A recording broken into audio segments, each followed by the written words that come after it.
Pocos saben que la profesión del bartender nace en el momento en que se vuelve necesario dosificar. En el momento en que una persona debe de agarrar una botella y servirle una medida de alcohol a otra persona, en ese momento nacemos los bartenders. Y precisamente por la importancia de esta acción debemos de hacerla a la perfección. Dosificar es la acción más importante en el bar, es la acción que nos permite controlar nuestro costo, controlar nuestro servicio y aumentar nuestra velocidad. El día de hoy vamos a ver 20 trucos súper sencillos que puedes empezar a trabajar ahora mismo en tu bar. ¿Quieres saber cómo son? No te despegues del cantinero fiel.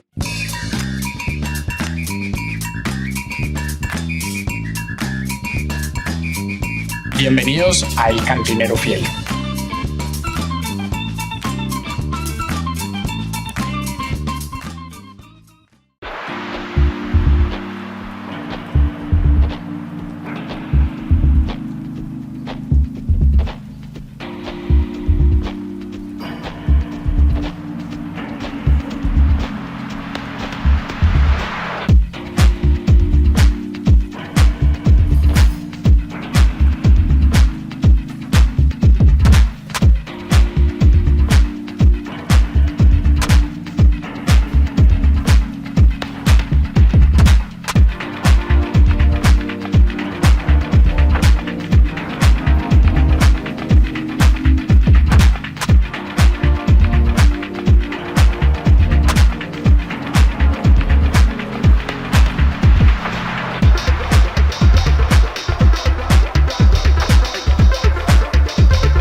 ¿Empezaste a practicar todos estos trucos?